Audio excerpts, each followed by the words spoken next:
Hi, this is Leslie from Rompex Realty. 5 years in real estate industry and counting. Nag-start ako sa real estate, dati akong OFW, and nung umuwi ako dito sa Pilipinas, hindi ko alam paano ako mag-i-start. Alam naman natin dito, kapag medyo may age ka na talaga, medyo mahirap kumanap ng trabaho, especially yung salary.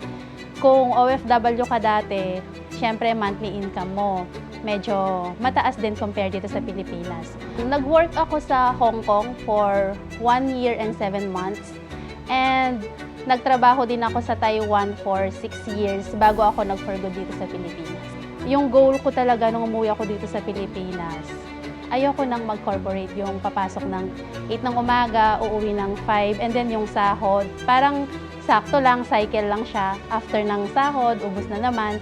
So ayoko nang bumalik doon, kaya naghanap ako ng trabaho na alam ko na unlimited yung kikitain mo or hawak mo yung oras mo. So, blessing sa akin na natagpuan ko si Rompex Realty kasi nung OFW ako, kailangan kong magtipid para makaipon. Kailangan kong magtipid para may maipadala sa pamilya ko dito sa Pilipinas. Pero dito ngayon sa real estate, sisipagan ko lang, for sure, yung income ko is unlimited siya, na meron pa akong pambili dun sa mga ibang wants na gusto ko. Iniwanan ko yung anak ko, 3 years old siya. And then, lumalaki na siya. So, teenager, alam naman natin ngayon, yung pag lumalaki yung mga bata, medyo iba yung attitude. Especially kung wala yung magulang, especially yung nanay. So, siya yung naging reason ko kung bakit mas pinili kong mag-for good kasi sabi ko mas kailangan ako ng anak ko compared dun sa kikitain ko sa abroad. Ito yung isa sa mga blessing ko kasi hiningi ko lang kay Lord noon na makasama yung anak ko, makasama yung pamilya ko. Pero higit pa doon yung binigay niya. Binigyan niya ako ng opportunity na makatulong pa sa mga kapwa OFW ko sa pamamagitan ng real estate. Unang minahal ko na project ni Apex Homes ay ang Brentwood Residences. Ito yung naging bread and butter ko nung nag-i-start ako sa real estate.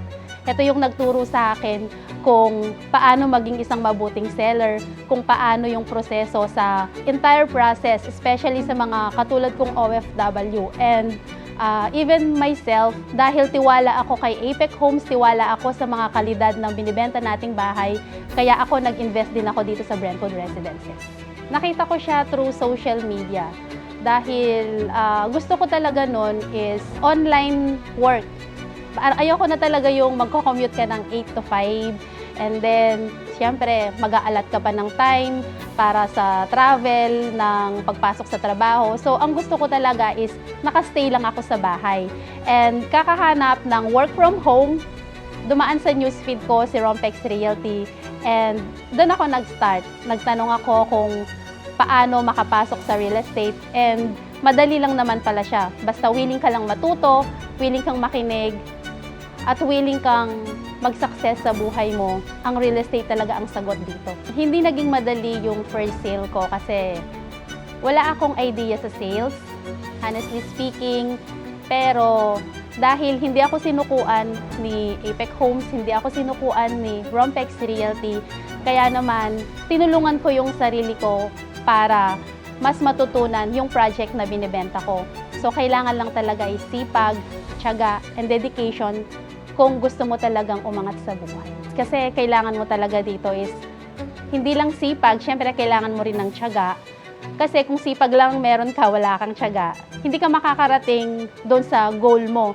Kailangan laging nandyan yung sipag, laging nandyan yung tiyaga. Kapag ka dito, commission-based ka kasi, hindi mo agad makukuha yung mga commission mo. So, kailangan mo para ka lang din nagtatanim. Siyempre, pag nagtanim ka ng palay, hindi mo naman yan agad aanihin. Kailangan mong magbilang ng buwan para maani mo yung palay. Ganon din sa real estate. Kailangan mo munang magtanim, kailangan mo munang mag-aral, kailangan mo munang magkaroon ng pundasyon para in the coming months, in the coming years, ikaw naman yung aani.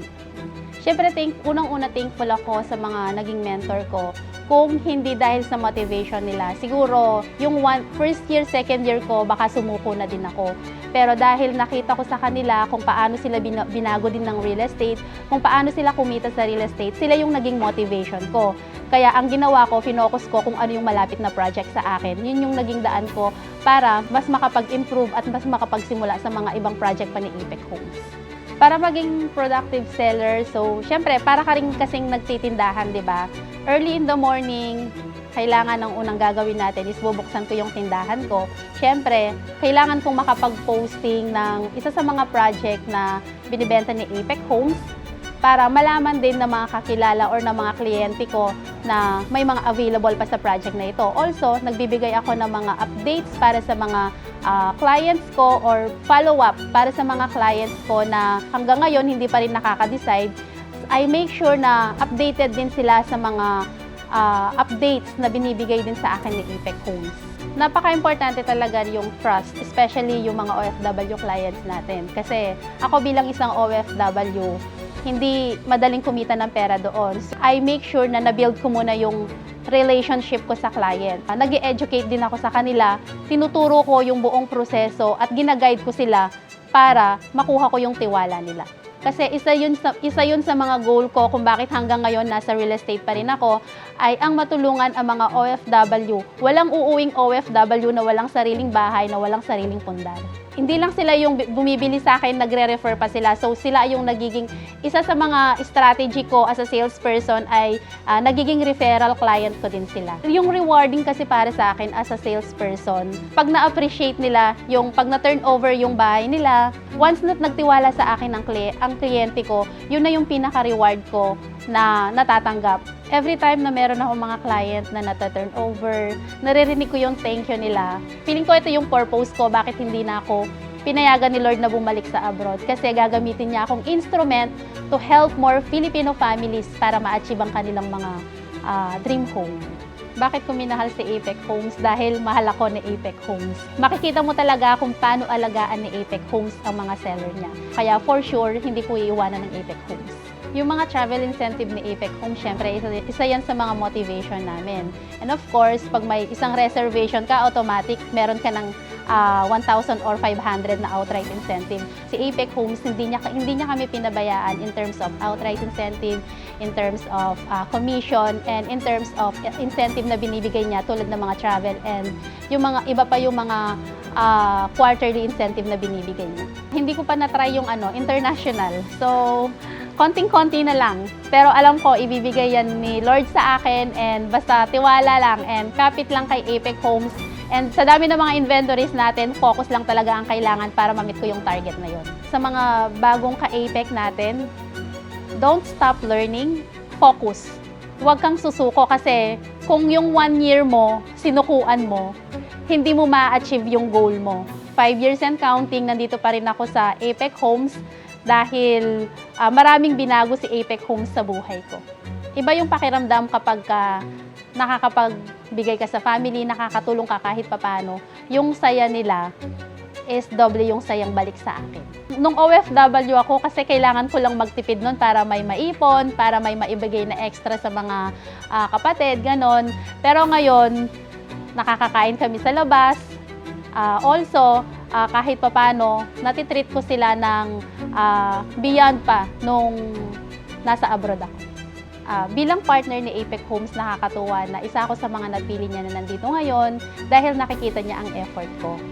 Ako si Leslie Pineda, ang makasama sa Ka-Apex Spotlight ay isang pribilehiyo na ma-share ang journey ko at kung paano binago ni Apex Homes ang buhay ko.